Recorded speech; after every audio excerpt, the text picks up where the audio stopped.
you very much for joining us for this call for the PBC on ESPN show on August 1 from the Barclays Center Brooklyn Boxing in Brooklyn. The show will be live on prime time on ESPN on Saturday, August 1st, with coverage beginning at 9 p.m. Eastern Time, 6 p.m. Pacific Time. The main event of the evening is Danny Swift Garcia against Malignaggi. The opening fight is a middleweight title bout between Danny Jacobs and Sergio Mora. August 1 is the second PBC card on ESPN, and the first one's going to be Keith Thurman against Brooklyn's Louis Collazo. That's going to be on July 11th in Tampa, Florida. Tickets for August 1 are priced at $250, $150, $75, and $45, and are on sale now. They're available at www.barclaycenter.com, www.ticketmaster.com, at the American Express box office at the Barclays Center. To charge by phone, you can call Ticketmaster at 1-800-745-3000, or to get group tickets from the Barclays Center at 800-GROUP-BK. The opening bout is a terrific fight. Danny Jacobs is an inspirational fighter, a super talented middleweight, a guy that's risen to championship stature and holds a belt. He'll fight at the Barclays Center for the fourth time. Danny's road from cancer survivor to champion has been well documented, but frankly, at this point, he's beaten that illness, and he wants the focus to be on his boxing career and on being the best he can be. And he's taking on a huge challenge on August 1, and Sergio Mora, legitimately one of the best middleweight contenders out there, and known very well as the winner of NBC's The Contender Series a number of years ago. Sergio's a former world champion at super welterweight, looking to add a middleweight crown to his resume. He owns victories over Ishai Smith, Peter Manfredo Jr., and Vernon Forrest, and enters this fight on a 5-fight win streak. And he most recently defeated Abraham Khan in February of this year on ESPN. So first, I'll let Sergio Mora say a few words before we go to the champion. Sergio? Thanks, Lou. Hey, guys. Well, I'm excited to be fighting on my first PBC card. It's been a long time coming. The last time I fought for a world title was 7 years ago, and I was able to defeat Vernon Forrest at 4-1 underdog. I think I'm going to be an underdog for this fight again. I'm fighting a younger, stronger champion in his hometown. So defeating him is going to be, all cards are going to be stacked against me, and that's something that I've grown used to and accustomed to. There's nothing bad I can say about Daniel Jacobs, absolutely nothing. I look for something negative to say, and I can't. I mean, the guy has overall talent. He's far younger, faster, stronger, and hits harder than me, and he has more momentum coming his way. He's on a 9-fight win streak, and he beats me in that as well. I have 5 fights going for me. But the thing that I can say is that he hasn't faced opposition that I've faced. I think he's an emotional, athletic fighter. I'm a cerebral, intelligent, strategic fighter. This is going to be a really exciting card because he's in his hometown, of course, and defending his world title. And I'm hungry for that world title, and I know that I'm going to have to be extra sharp and do a lot more than just have a close victory in his hometown. So I'm going to have to press the action and go out of my comfort zone, and I think he's going to have to go out of his comfort zone, which is going to make an interesting fight for everybody. I'm very confident coming into this fight. I'm very happy with the team that I'm with now and this opportunity. And I've always wanted to fight in Brooklyn. I always wanted to fight in a mega arena like Barclays Center. And I'm blessed to have this opportunity and part of this PBC movement. Thank you. Thank you, Sergio. And now to the champion, Brooklyn's own Danny Jacobs. Well, after that Sergio's intro, I mean, what more can I say? I mean, that's pretty cool. But, you know, I'm excited to have an opportunity to, you know, be back at the Barclay second time around as a champion. So it'll be my second title defense. And it'll be against the most experienced guy that I've faced thus far. Looking forward to testing my challenge against a slick, crafty veteran. and Sergio Mora. But, you know, for me, I'm just, like I said before, I've always said that I'm just trying to get that experience, most importantly. You know, it's important to me as a young champion. You know, I'm not where I want to be as a fighter thus far. You know, you're still growing, you're still learning. And I'm looking at this as just a really stern test. And, you know, I'm trying to really gain as much experience as I can in fighting such a crafty, slick veteran. And he's been in this position before. So, you know, he's already accustomed to, like you said before, being in this position and being an underdog. And, you know, but I can't take him lightly, even though he'll be an underdog and even though people will pick me as a favorite to win. You know, I'm looking at him as the most devastating opponent that I've had thus far, you know, coming up to middleweight. So there's not a lot of fear as far as power is concerned, but where he lacks that, he makes up in his craftiness and his slickness and awkwardness, and you know, sometimes he does gauge in an action as well. So I'm looking forward to it. You know, it's a really stern test, but something that I've been preparing for a while. I've been in camp, even though I've been working and doing my broadcasting, which I'm very happy to announce. I've been keeping in the gym. I've been keeping fit, and I'm really looking forward to this test. And to have it at the Barclay, I think it's not a better place in the world to have it. So looking forward to testing my skills against a crafty veteran. Thank you, Danny. And we'll open up the questions now from the press for Danny and Sergio. Yes, sir. Again, ladies and gentlemen, if there is any questions that you would like to ask, please press star 1 on your telephone. Our first question is from Mike Wood with the Sweet Science. Go ahead. Hey guys, thanks for taking the time to do the call. I appreciate it. Most of you guys, to one extent or another, are active on social media. I'm friendly with Sergio on social media, and it's interesting because you get no shortage of people opining about a matchup, good or bad. Sometimes people say, well, Sergio Mora doesn't deserve this, and we could find a better fight. And Danny Jacobs, we'd like to see him fight Gennady Golovkin. I'd like both of you to address when you receive this negative attention on Twitter and such, how do you deal with it, and what's your response to it? Sergio first. Whoopsie, you sound a lot different than you type. That good or bad, I don't know. No. It's good to meet you over the phone. Well, listen, I've been dealing with this negative criticism for my entire career. It's something that follows me. I don't know if it's because I'm a reality show winner or because people hate the way that I go into fights, and I can't knock people out. I'm sorry, I wasn't born with power. You need to be born with power. If I had a way where I can inject power and knockouts and what people want to see into my arsenal, then I'll do it. But I can't. I can't go back and be another race either.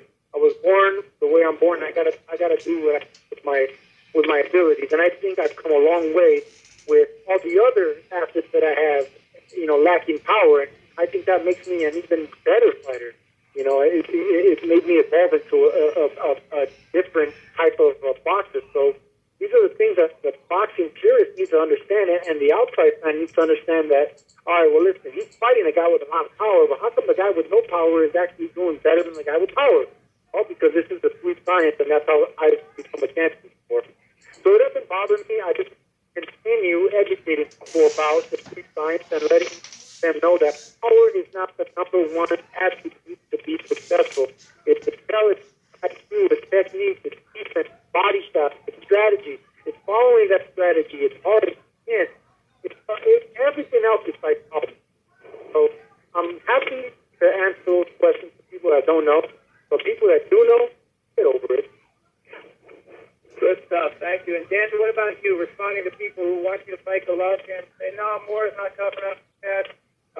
Plenty of negativity out there. How do you deal with it now? Well, I mean, I've learned since my return back. I mean, I've got a lot of criticism on my oppositions while I've been facing people who wanted me to step up, people who wanted me to get in position to fight who they want me to fight. But, I mean, I'm past that point now where I care about, well, not to the extent where I don't care about what the fans think, but, you know, if you support me, I look at it as, you you understand the process. You understand that it's not going to come when you want it to come. And if you're a fan of the sport, and if you're a fan of myself, then you just go along with the journey. I want to step up. I want to be able to get in there with the best of the best. But obviously, with everything going on in the sport of boxing right now, I'm not really in control of certain things. I'm in control of who I step in there with, but to a certain degree. So I really don't tend to get into things like that. I just, I do what I do. I stay ready. As a champion, I conduct myself inside and out the ring, and, whoever I'm in there with, I give my best. And if, like I said before, if you're a fan of the sport, then you're going to like the fights regardless. It's all about putting on fights. And that's what I feel like I've been producing good fights. Excellent. Good stuff. Thanks, guys. Appreciate it. Do well. Thank you. Our next question is from Andreas Hell with Ring Magazine. Go ahead. Hey, the question is for Danny. The last time I talked to you was before the KO2X fight. We talked about you having not gone the distance of 12 rounds. And that almost happened with Caleb, but you got the late TKO. Sergio's never been stopped before. So is it a challenge for you that you want to take on to be the first person to stop Sergio Mora, or is it pretty important for you to finally go the distance to go 12 rounds? I think it's to address the Truex question. I mean, I intentionally wanted to go 12 rounds with Truex. I intentionally wanted to, because I felt like I could have stopped him a little bit earlier, maybe like in the 6th round, but it was something that I wanted to prove to myself. And knowing that I can go a full strong 12 rounds is something that I'm very confident with now, and I feel like I'm answering my question. So, the test with Sergio Mora is whether or not he can be stopped or whether or not I can go the distance of him. I mean, he's never been stopped before, so it'll be icing on the cake to be able to not only to defeat him, but to stop him in the match. But, he's a crafty veteran, and if I can take a win over a guy like that, I mean, a win is a win to me, but at the end of the day, it's like, what the fans want to see is knockouts. What the fan want is spectacular fights. So my thing is, if we could just produce a fantastic fight and a competitive fight, I'm content with that. But like I said before, a knockout is just the icing on the cake. But it's nothing that I'm looking for. But if it happens, I'm pretty sure I know how to get the job done, And thanks, Dave. And for Sergio, a question for you. You've had a lot of experience going the distance, and you saw Danny's last fight. What do you think about his boxing skills, and how do they match up with yours, especially over the course of a 12-round fight? That was a great question you asked Danny, by the way. I think you answered it perfectly. I would want to knock someone out like me, because it puts something on your resume that Vernon Forrest, Sugar Shane Mosby, two Hall of Fame greats have been able to do. So that was a great question. To answer yours, I think Danny possesses everything. Like I said in the intro, I think he possesses everything that I don't. But I have the experience. I think I take a better shot from a chin than Danny, and I think I follow my game plan more than Danny. A lot of boxers, especially a lot of young athletic fighters, they go out of their game plan once they see that it's not working. As a veteran, I know that it's not working initially. There's a beginning, a mid-game, and an end game, kind of like in chess. So you just got to stick to what you practice and don't go out of your element. And normally things go well for me. That's all I'm going to continue doing. Of course, I've changed some things in my strategy. I've changed some things in my arsenal on the way I see opponents and I go about it. But ultimately, it's still a guy that has that ability to upset a champion, and that's who's going to be fighting August 1st. Cool. Thank you, Sergio. Thanks, guys. Our next question is from Dan Rafael with ESPN. Go ahead, Dan. Thank you very much. Hey, guys.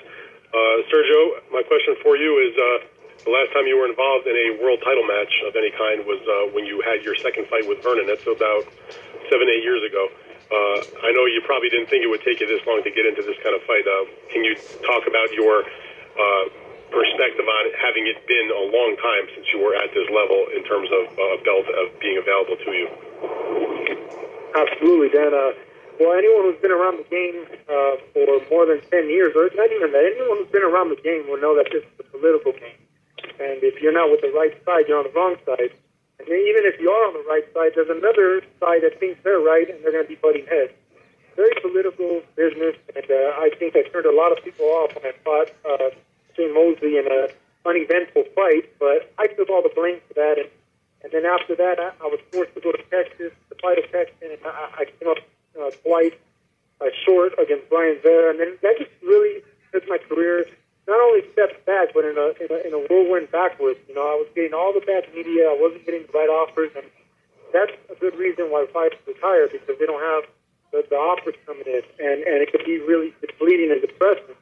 I decided to go back to the drawing board, start off with a new team, and have a new focus.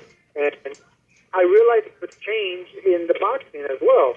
You know, the same people that were in charge of sport in 2010, 2012, they're not in charge anymore. You know, there's new players in the game, there's new dates in the game, and there's new opportunities. So because of all this new stuff that's been added to the sport of boxing, a person like myself has been able to make the comeback. And I'm not going to let it go to waste. I'm appreciative. Sergio, do you feel like in a long career that for a guy that's only losses were 2 fights to Vera, who certain guys just have other guys' number, and a fight to Vernon, who was obviously a great champ for a while, that you get a bit of a bad rap? In my head, in my stubborn, ignorant head, I'm undefeated, Dan. I thought I beat Brian Vera both those times, and I beat Vernon Forrest the first time. He beat me the second time. That's an even draw, you know. So in a way, no one's really dominated. No one's really beat me convincingly. So in my head, I'm undefeated. But yeah, I guess undefeated, even including the second fight with Forrest. No, he beat me, but I beat him first. So that's 1-1. Okay. So there was no rubber match to see who really has more wins over the other guy. So in reality, Vernon beat me the second time. I beat him first. That's what I meant. It's a crazy business, man. I mean, people are waiting for you to just come down, you know. So I just watched today. I watched what I just worry about winning. But what's not enough? You really got to go out and watch other guys. People like good things about guys like. Now, when you fight Danny on August 1st, I'm looking over. You know, I've been seeing Danny fight since he turned pro. I don't think anybody would argue that you're the most experienced, best-known opponent that he will have faced so far. So when you take a look at Danny's record, what is your take on what he's accomplished or what you think of his ability? Didn't you pick Danny Garcia to be a prospect future champion of the year back in the day? Well, I had actually Danny was our prospect of the year a few years ago. Oh, okay. Well, exactly what you guys thought. I think he's a special talent, and he finally became, he got a piece of the world championship, and he's recognized as a champion. So, you know, everything that people thought of him came true. Now that he's on top, he needs to fight top fighters. You know, I don't think he faced the opposition that I faced and other champions have faced, and I think that's the only thing that he's limited in. So I'm going to be the best name on his resume, and we're going to see how he's going to be able to handle a guy as crafty as me and a former champion like myself. So this is a big test for him, and it's a test for me fighting a young, hungry champ. Thank you very much, Sergio. I do wish you good luck on August 1st. I have a question for Danny. Danny, are you there? What's up, Tim? Oh, hey, Dan, Dan, my bad, baby. Everything is good. My question for you is that you heard, what Sergio just talked about as far as him being the most experienced opponent that you have faced, a former champion himself, a veteran, crafty kind of guy. When you look over your resume of opponents that you faced in your career so far, are you of also the opinion that this is, at least on paper, that he poses perhaps the most formidable test of your career, given his experience and his crafty nature? Well, absolutely. You know, coming into this thing, I even said that. I've been mentioned he's the most experienced fighter that I will be stepping in the ring with. Former world champion, been in the likes with Vernon Forrest, Shane Mosley, a couple other guys. So, I mean, he has that experience. He knows what it is to go the distance. He knows what it is to be in a dogfight, you know. And like I said, I'm a young champion, and I haven't seen those things thus far. I'm content. Well, not content, but, I'm okay with the fact that I haven't fought those guys yet, those top notch. But that's what I'm looking forward to. It's a ladder. You know, you can't skip the ladder. You can't skip any steps or you'll fall. So, you know, we're taking it a step at a time, and we're stepping up. And you know, each and every time you're going to see great opposition. I'm just looking forward to this one. You know, I don't take him lightly whatsoever, but you know, I clearly mark him as one of the toughest and most craftiest, experienced guys that, as a professional, I have faced. Daniel, do you think that facing him when you get in there, that what will be the difference for you in the fight? Is, you know, you just talked about his attributes. Do you think it's the fact that you're younger? Is it that maybe you're viewed as being a guy with much more punching power? What is going to be the thing that gets you over the top and helps you win this fight? I don't know what will be the main thing, but I feel like I have a lot more advantages than he does in the fight. But whatever my advantages is and whatever gets me going, whatever you know, will be the deciding factor for me, I would stick to. So if it's my speed, then I'll stick to using my speed. If it's my power, backing him down, showing him what a real middleweight feels like, then that's what I'll do. But it's all about adjusting and getting in there because, you know, not a lot of things may work according to the game plan. So you got to go to plan B, plan C, and so on and so forth. So I'm just looking forward to seeing what works for me, figuring it out, because it is a puzzle. It is a chess game when you find a guy like Sergio, and just making it work. But, you know, I think that's what a true champion does. You just adjust and get the job done. All right, very good, Daniel. I wish you good luck on August 1st. Thanks for your time. All right, Dan. Appreciate you. Thanks, Ben.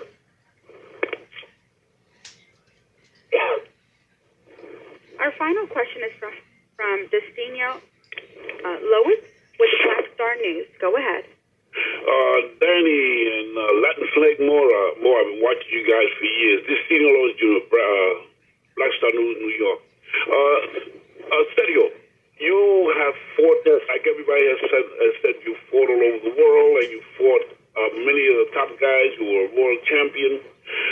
But somehow throughout the career, correct me if I'm wrong, you've been labeled a spoiler who will not fight, who will give a guy a hard way to go. You did it to Shane Mosley and certain fights like that. But now that you got a second shot at a world title from the Miracle Man, what are you doing in training camp to get away from that label of spoiler and be directly concentrated on winning that title from Danny Jacobs?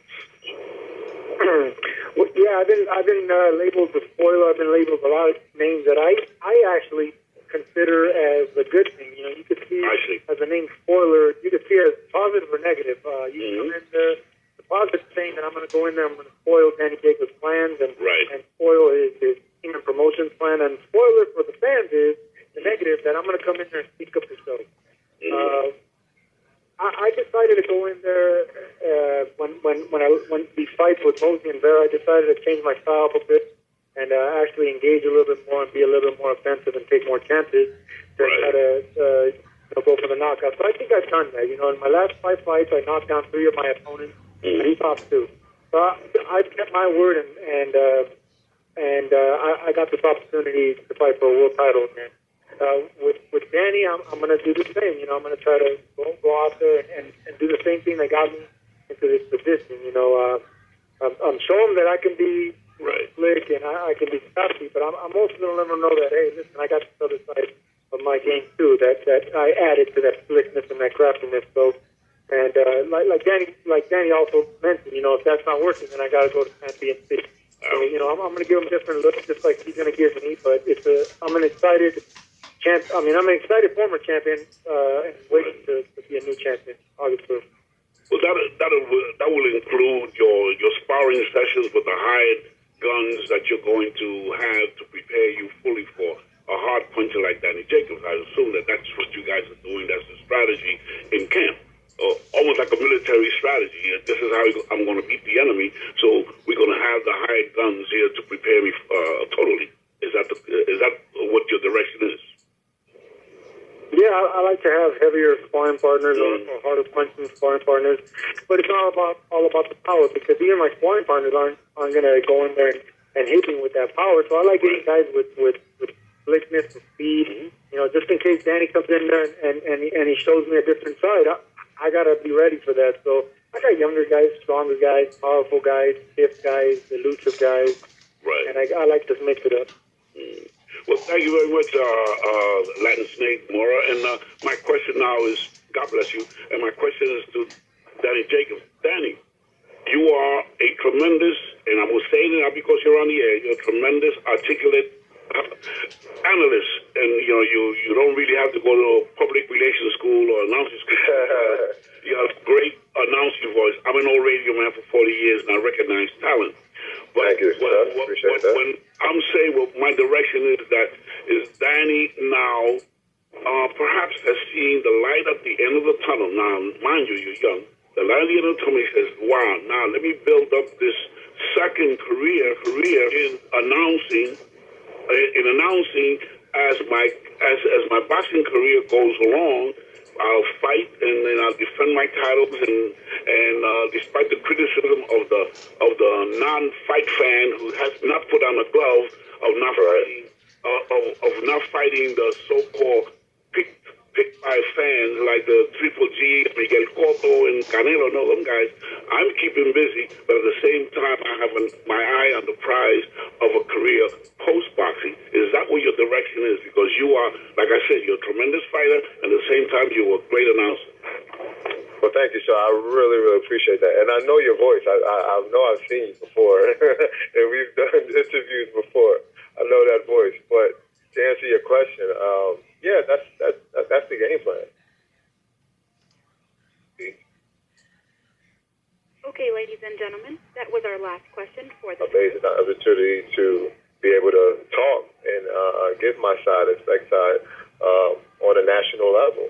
You know, it's one opportunity that I don't take for granted, that I'm enjoying doing. It's giving me a different perspective on a sport that I love. And it's something, like you said, that it can set me up for the rest of my life as something to do post-boxing. But, obviously not straying away from the main task at hand. I mean, boxing, obviously, is what I love to do, and it's the forefront. So I'm 110% focused on what we're doing actually inside the ring. But on my spare time and in between fights, that's something that I also like to do is stay busy. But the most part is building the brand. That's what we're doing. We're building the Daniel Jacobs brand, and I'm having fun doing it, but I'm taking it serious because boxing is a very short road, and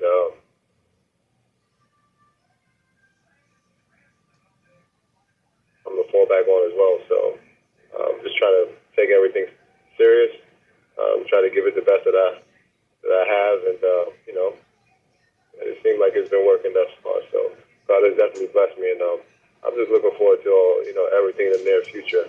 This opportunity to fight Sergio is a heck of an opportunity for me in my mind. I think it's one heck of a step up as well. So just looking forward to what life has in store for me in my career in the future.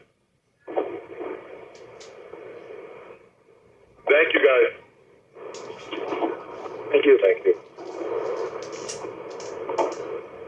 We're going to move on to the main event of the evening right now. But once again, this is Premier Boxing Champions on ESPN from the Barclays Center on August 1. It's prime time on ESPN, coverage beginning at 9 p.m. Eastern Time, 6 p.m. Pacific Time. Tickets are from $250 down to $45. Available at barclayscenter.com, ticketmaster.com, the box office at Barclays, or by calling Ticketmaster or calling the Barclays Center. The main event is a classic Philadelphia versus Brooklyn matchup featuring two of boxing's biggest stars, and it's a must-win situation for both fighters. When Danny Swift Garcia takes on Paulie Magic Man Malignaggi, it's 12 rounds at welterweight at 147 pounds. Interestingly, both of these fighters participated at the Barclays Center inaugural boxing card in 2012. Danny Garcia, the former unified welterweight champion, made 5 defenses, junior welterweight champion, wasn't it, actually? Made 5 defenses of his belt. It'll mark Danny's official move up to welterweight, his 5th appearance at Barclays Center. And his last fight, he had a really tough win, a really hard-fought fight with Lamont Peterson. And on August 1, he has his hands full with Paulie Malignaggi, former welterweight and junior welterweight world champion, has a record of 33-6. It's Paulie's fourth fight at the Barclays Center. He defeated Pablo Cesarcano and Zeb Judah there, and he lost the close split decision to Adrian Broner. Paulie, you want to start by saying a few words? Thank you, Lou. Yeah, I'm just really feeling blessed. The opportunity, it was an opportunity that I didn't see coming my way after pulling out of the O'Connor fight. I had stated just back for the summer and then trying to kick things back up for the fall. And, just really trying to sit back and enjoy the summer more so than training and whatnot. And, this kind of opportunity just fell into my lap. It was like I said, it was unexpected, but I'm all about competing against the best. As surprised as I was, it was also an opportunity I couldn't say no to. It's a chance to, be back in the main spotlight, that kind of a fight, be at the forefront, which are the kind of fights that I crave anyway, and the kind of fights that really get my adrenaline flowing and get me motivated. Fighting one of the best fighters in the world today, and any weight, like Danny Garcia, it's a motivation to test myself against the best. I've always been one to want to test myself against the best, and so here I am. Thank you, Paulie. Danny Swift Garcia still undefeated, 30-0 with 17 KOs. Danny? How you guys doing? First, I want to say, good afternoon to everybody. Hope everybody's having a good day, and thanks for having me on this conference call. August 1st, it's going to be another great night, at the Barclays Center. It's my fifth fight there. It's my first fight at 147. I feel like this is a great matchup, stylistically for the fans all around the world. And, come out August 1st, I'm going to be ready. And I'm working hard. I'm training hard. And I can't wait to get in there and showcase my skills in a new weight class.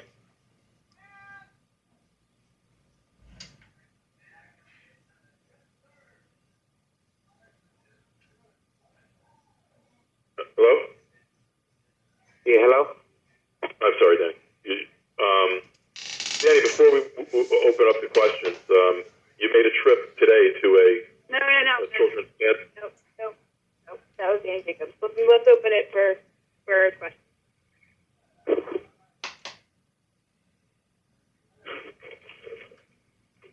Okay, ladies and gentlemen, at this time, if you have any questions, please press the number one. Please press *1 on your telephone keypad. Please hold while our questions come into queue.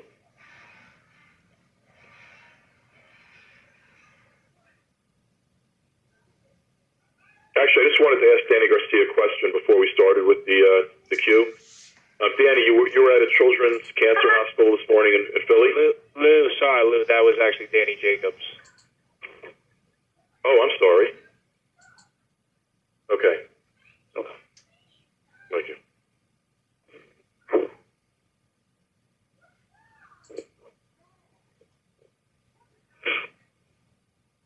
Oh, well, I'm sorry. Open up the queue.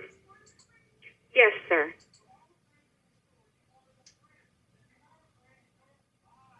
Our first question comes from John Mitchell with Philadelphia Inquirer. Go ahead.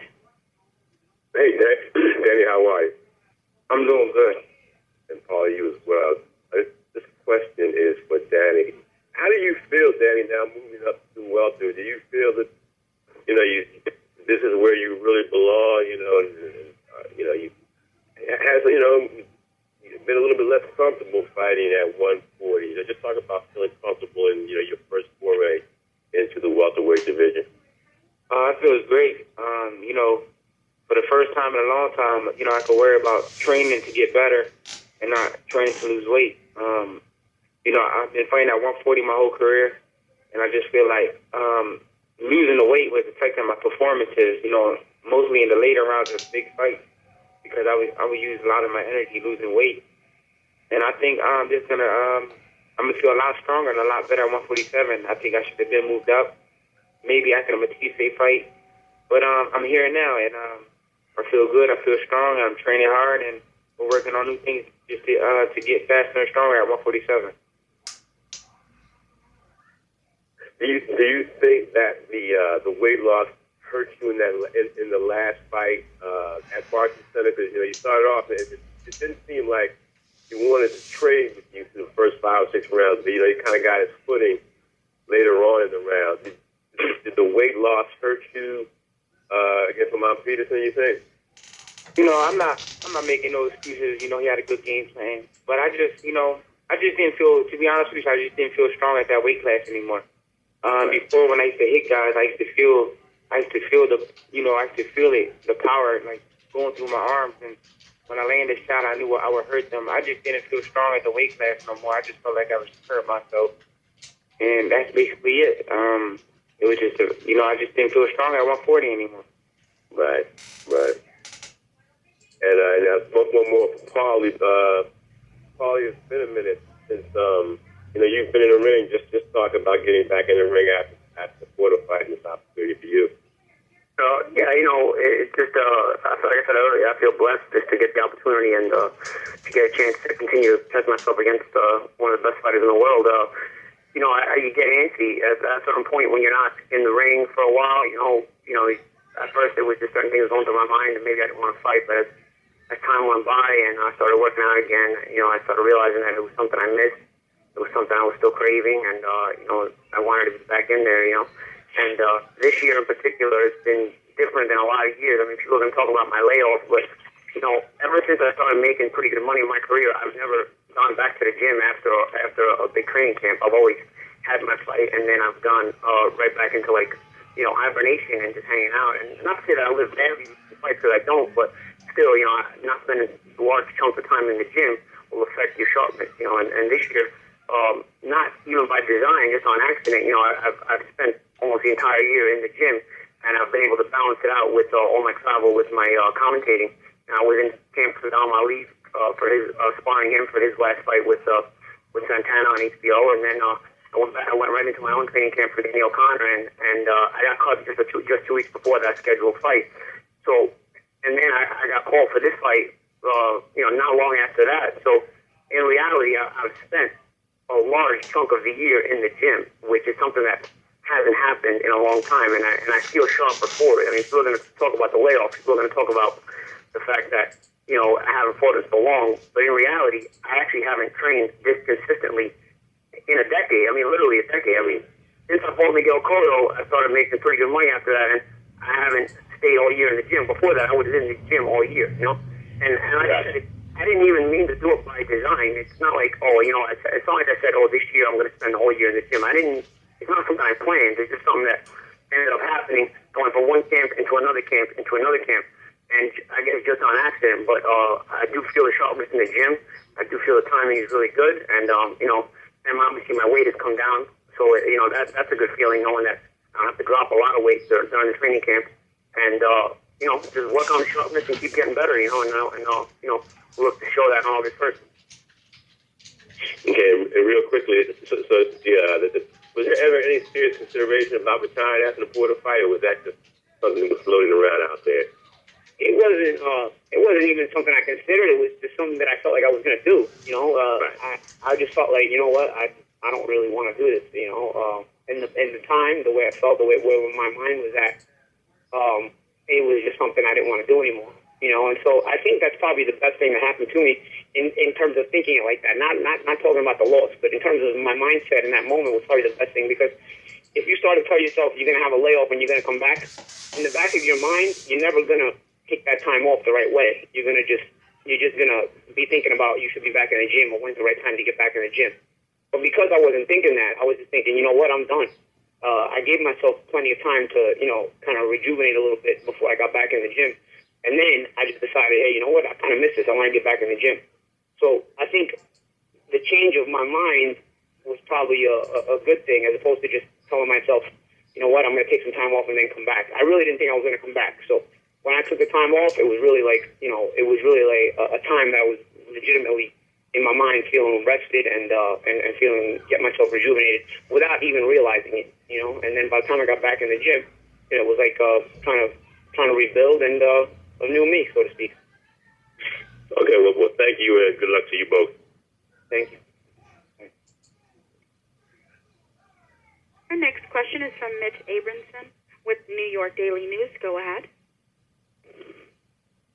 Hey guys, hey Paulie, how you doing? I had a couple questions for you. Hey, not much. Paulie, when this fight was offered to you, talk about, I guess, your thought process, and did you think that maybe this might be too big of a step up after you were going to be fighting Danny Connor after the long layoff? I was actually surprised. First I didn't realize Danny was actually going to move to welter right away. I thought, I figured like he was having trouble making the junior welterweight limit, but I had heard rumblings that he still wanted to stay at junior welter for a little longer. So I was surprised just in general that he was moving to welterweight. And then, obviously I was surprised that I got the call because I wasn't, coming off the layoff. I thought maybe they would get somebody else, instead of me to fight Danny. But obviously, when I got the call, I was surprised, but it was almost like pleasantly surprised. And not because I don't respect Danny, because I do. I got a lot of respect for Danny and his family and his father and everything. But I'm a competitor, and it was just, I haven't had a big fight in over a year. So it's just like, man, this is an opportunity for me to kind of put myself back in the mix with one really good performance, as opposed to slowly getting back in the mix over the course of 3-4 fights. I'm 34 years old. I'm not 24, so I don't really have that kind of patience anymore. At the same time, when I got the call, I also realized how good I had felt in the gym sparring and how good I had been feeling in the gym, just getting in shape and whatnot. So I felt like I could just flow right into another training camp, because I hadn't taken that long a time off after I had been cut for the O'Connor camp. I actually still kept up 100 actually, so my weight was still good, and so it kind of made sense on a lot of fronts. I didn't tell myself, it's a big step up after a layoff. I didn't look at it like that. I looked at it from more of a positive perspective. Yeah, sure. No, I could understand that. And then last thing, I know I probably asked you this during that workout at Gleason's when you were fighting O'Connor, but obviously facing Porter, all the health scare that you went through, and now you're facing a pretty heavy puncher in Danny. Are there any health concerns for you, or just heading into this fight? I don't ever think about that stuff, man. You have to have a short memory in boxing, and that applies to both when you look good and when you look bad. So whatever has happened to you in the past it doesn't matter whether it was good or bad. You can't take that into the ring with you in your next performance. You're starting a new chapter every time you step in the ring for round one in your next fight. So on August 1st, round one is a new chapter for me, and so I don't think about what's happened to me in the past, whether it was good or bad. Obviously, the last fight was bad, but it's something that I haven't thought about in a long time, and it doesn't go through my mind. Sure. Thanks, Paulie, and good luck. All right. Our next question is from Jeff Niebuhr with Philadelphia Daily News. Go ahead. Hey, Danny, this question's for you. Obviously you're moving up to welterweight, first fight at welterweight. Paulie's not known as a big puncher. He's gone the distance in a ton of fights. Was this an effort for you sort of to kind of, I don't want to say ease your way into the division, because Paulie's a great fighter, but kind of, feel what a 147 fight feels like, and, a fight very likely to go the distance? What was your goal here? This is a fight, that my manager wanted. He gave me the call. He made this fight. And like any other fight, he just asked me, hey, you want to fight this guy? And then we say, yeah, we want to fight this guy. So I didn't go up to welterweight and like, yeah, I want to fight Paulie because he's not a big puncher, because, fights ain't one off power, fights are one off skill. So, I don't choose the opponent. I'll aim and choose the opponent. But I think overall, it's going to be a great fight. And what are you looking for this fight to do in terms of advancing your career should you win the fight? What would be next for you? What are you aiming to do in this division? I really don't know what's next. I'm gonna take it one fight at a time. I got a task in front of me. I gotta go in there 110% mentally, physically prepared. And just get the job done. And after that, we can see what's next for me. And this question is for Paulie. Paulie, how do you view a fighter like Danny, a former champion, coming up from 140, to 147? And what do you think about Danny, moving up? I think he's a phenomenal fighter. I've even told Danny myself, early on I wasn't high on him, but I noticed that when he was in the prospect stages, he was beating some really good names. Like, and he had a harder road up than a lot of prospects do, you know, in terms of the guys he had to fight. And, you know, he grew on me. And I started realizing, you know what, I'm not looking at this kid the right way. This kid is actually good on a lot of fronts, both from a physical perspective and from a mental perspective. He's very strong. So, you know, I've always had a lot of respect for him. But as terms of moving from 140 to 147, he's no different than me. I mean, I was a junior welterweight champion, and I moved up to welterweight. So from that front, I don't even look at myself as a bigger guy or anything. You know, as a matter of fact, he's moving up to welterweight at a younger age than when I moved up to welterweight. You know, so his body's going into the division a little sooner than my body grew into the division. So I think from that point of view, we both have that in common, that we're both ex-junior welterweights, and I didn't turn pro welterweight, and obviously he didn't turn pro welterweight. So from a physical standpoint, I'm not looking at it as having any advantages. You know, obviously skills win fights, like Danny just said, and it's just about matching up my skills to his skills. Thanks, guys. Appreciate it. Our next question is from Andreas Hill with Ring Magazine. Go ahead. Hey, guys. First question is for you, Danny. Your last fight against Lamont Peterson, you got a little bit of criticism. The fight with Herrera, you got criticism. Then you're getting a lot of criticism. What I'm saying is, over your career, you've gotten a lot of it since the Cisse fight. Moving up to 147, do you really feel like you're going to be able to put a staple on a lot of people's mouths and shut them up about all the criticism that comes with Danny Garcia? You know, I think that's just the luck I got in boxing. Because I've been the underdog before. And I won. And then it's like, he got lucky. So it's either I'm the favorite or I'm the underdog, and I win. It might not ever be enough, but you know, I can't feed into none of that stuff. I have to just go into each fight like I always am.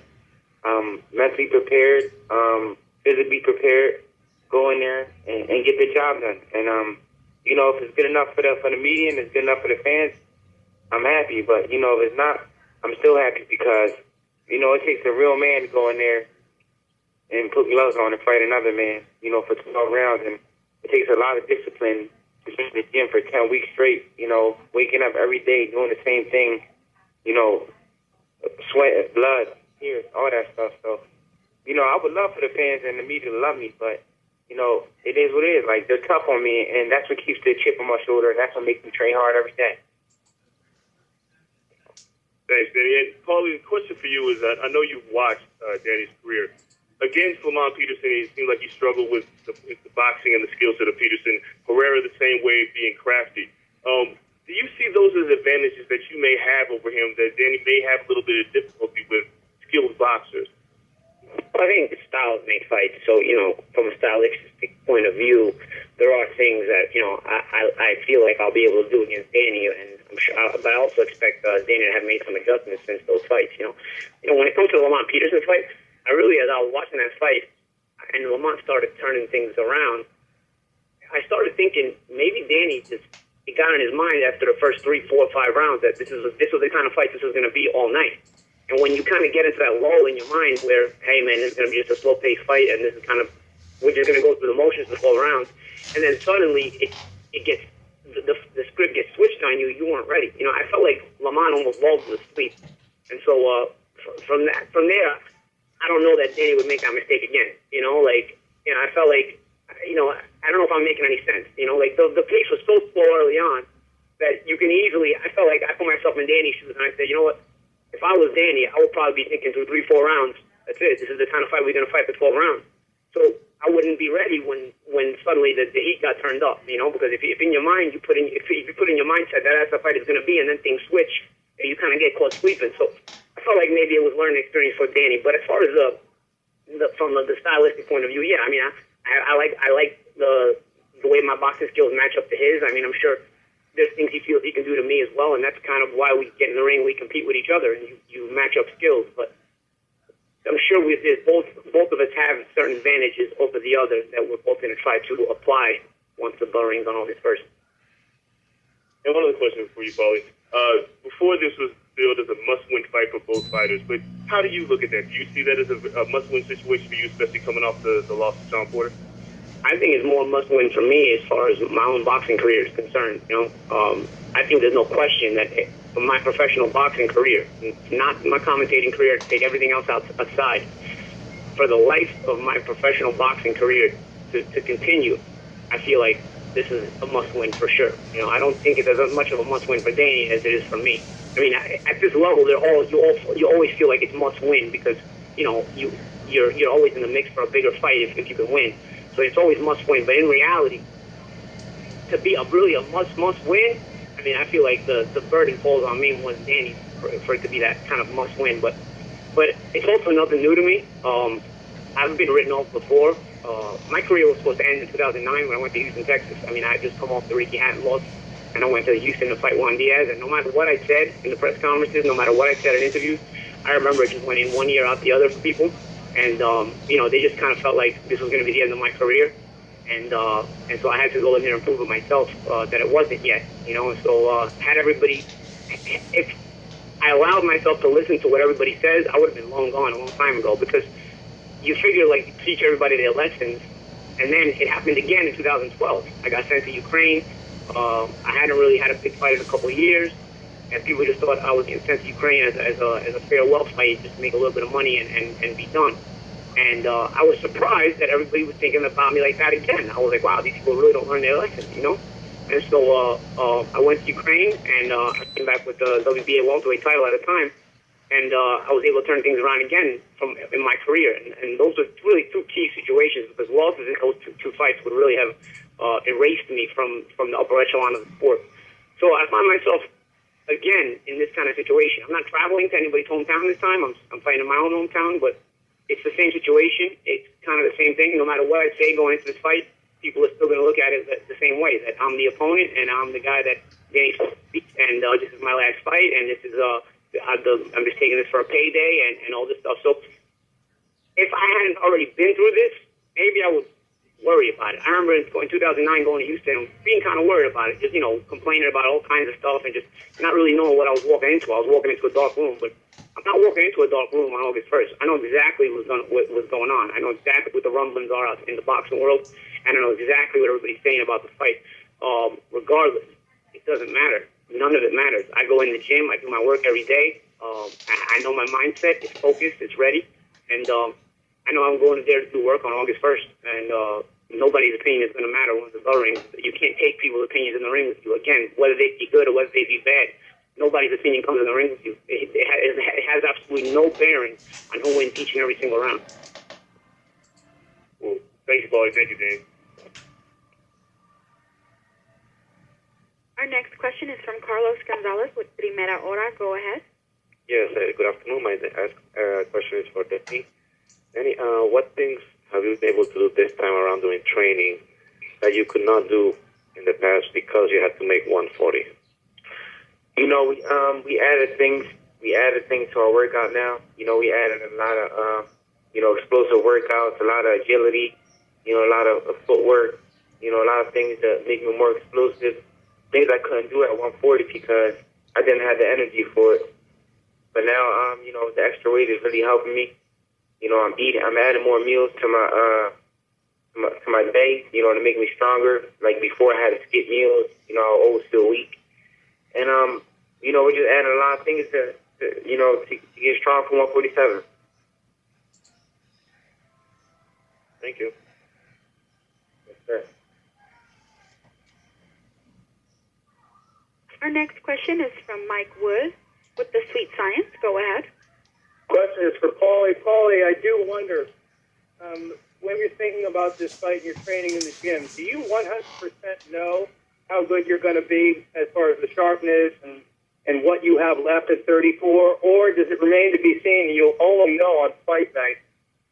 It's funny. It's like fight night, you can feel any which way. If fight night winds up, you can have a good camp and sometimes have a bad night. You can have a bad camp and have a good night.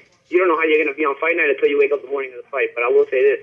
I'm having a good camp, and it mainly has to do with the fact that I've flowed from one camp to another. And I've been able to keep working on my skills and keep working on my sharpness. And, my weight has stayed low because of the fact that I've had consistent training, consistent sparring. So, I can't, I don't think anybody knows for sure. But I will say this, I really like the way I'm feeling right now, and I like the way I like the rhythm that I'm in when I'm in the gym. I like the flow, and we're just gonna try to bring this sharp camp into the fight. And Paulie, you referenced earlier that you know what people are out there thinking. You and I actually floated this fight to you a couple months ago, and you said, "Yeah, no, I don't think so." Coming off a loss, then you get it. Do you believe that you got the fight because they believed that you were a faded fighter? I mean, I don't know. I didn't go that deep into thinking it. I just, when I got the call, I was just surprised, and then I got to thinking, like, man, that's a big fight, and obviously any competitor wants big fights and wants to be in the limelight and wants to be on the big stage, and I was wondering if I would ever get a chance to fight on this stage again, and so I was more just surprised than anything else. It wasn't I didn't really go into thinking as to why I got the fight or why I got offered the fight or whatnot. I think that's more you guys' job. And I'm sure everybody lets me know about it on Twitter and in the media and whatnot, why I've got this fight. And even if I didn't think about it, just seeing what everybody says about it, I kind of get the gist of it, And then again, it's nothing new to me. It's the reason I got offered the fight. It's the same reason I got offered the Juan Diaz fight in Houston in 2009. It's the same reason I got the Vyacheslav fight in Ukraine in 2012. And my confidence comes from me knowing I have the mental capacity to not let that kind of pressure bother me. And I have the mental capacity to just go into my zone and eliminate all the negativity from my mind. Danny said earlier, you would love the media and the fans to love him. Really, I could give a fuck whether anybody loves me or hates me. And I think the body of my work throughout my career, the things I've said, the things I do, shows that I could care less whether anybody loves me or hates me. I go out there to do a job. I'm a competitor. I love competing. I love the adrenaline rush of combat at the highest level and testing myself against the best fighters in the world. And that's it. That's why I do this. And I love to fight. I love to see where I'm at. And on August 1st, I'll show myself. This question is for Danny. Thanks, Paulie. This question is for Danny. Danny, where is Dad Angel Garcia? Some Angel versus Paulie sparring would have been, I think, quite interesting on this call. How is your dad, and where is he at? My dad's doing good right now. He's at a shop right now. He runs a business. Angel's just being Angel right now. I won't see him till 5 o'clock, so, only the Lord knows what he's doing right now. All right, maybe you'll mix it up a little bit at the press conference. Good talk. Thanks, guys. I appreciate it. Be well. Our final question is from Paul Zanin with Boxing Monthly. Go ahead, Paul. My first question is Paulie. Hey, Paulie. Hey, what's up? Yeah, not too bad. I'm calling all the way from sunny London here. For the records, we love you commentating. So I think your career succession planning route is already set out. So keep doing what you're doing there. Listen, I would say that some of the best work that you have done in the ring is by outfoxing heavy-handed opponents. How much of the old fox are we going to see outwitting again against Danny Garcia? I think for the most part, people know Danny's style. People know my style. And we're going to make some adjustments to each other, both as part of the game plan and once we see each other in the ring, the first early round. I can't really tell you exactly how I'm going to play it out until I'm in the ring myself. But yeah, I plan on being the best me possible. I plan on being the sharpest me possible. And right now in training, thus far I felt really good. And so the plan is to blow this training camp into a sharp night on August 1st. Fantastic, thank you. My next couple of questions are for Danny. Danny, it didn't really come as a big surprise to the boxing world when you decided to make an announcement you're going to move up to welterweight. Your last two fights, one was at 143, one was at 142, and you've had various other fights at the beginning of your career which are around the 144 mark. How long had you been thinking about the move up to welter?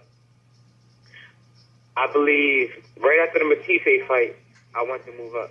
I felt like that was a perfect time for me to move up. Because I beat, two top 140 pounders at that time. I had beat Khan, and then I came back and beat Morales' dad and Matisse. And I felt like, I beat two of the best 140 pounders, so I feel like it's time for me to go to 147. But you know, they had different plans for me. Me and my team, we decided to stay at 140 for a little longer to see how it play out. And, you know, I just wasn't feeling strong at the weight class anymore.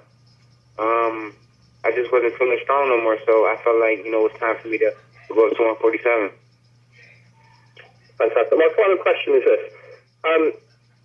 The last time I interviewed you was back in 2012, where you just beat Amir Khan, and then you carried on for your last sort of 7-8 fights, undefeated as world champion. Now, moving up to the 147 division and relinquishing your 140 titles, how confident do you feel that you can become a world champion again against the likes of Furman, Kell Brook, perhaps a rematch against Amir Khan? You know, I'm very confident. You know, I faced a lot of good fighters. I faced a lot of great fighters in my career, and you know, I have a lot of experience. And I was a big 140-pound fighter. You know, I never faced a 140-pound fighter who was taller than me, or who looked bigger than me. You know, so I was just squeezing my body down to 140. And I feel like I'm gonna be a way better fighter at 147. Be able to use my legs more. At 140, I felt like I wasn't strong no more, so I just had to, you know, walk forward all night and knock my opponents out. But I feel like at 147, you're gonna see a more athletic Danny Garcia. Be able to use my legs more, and you know, use my jab more, and see punches clearer. You know, when you drain yourself, it's hard to see punches, and you get hit with a lot of dumb punches because your vision is not clear. And I feel like my vision is going to be a lot clearer. I'm going to be able to move my head, see the punches better, use my feet. And I think I'm going to be, you know, a champion at 147 too. I know so. Fantastic. Danny, Paulie, very best of luck on the 1st of August, and thank you so much for your time.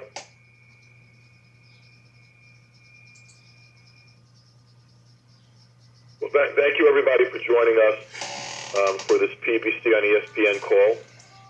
Again, it'll be Danny Swift Garcia against Paulie Magic Man Malignaggi and Danny Jacobs against Sergio Mora in the opening bout at the Barclays Center, August 1, prime time on ESPN, coverage beginning at 9 p.m. Eastern Time, 6 p.m. Pacific Time, and thanks everybody for joining us. Hope to see you then.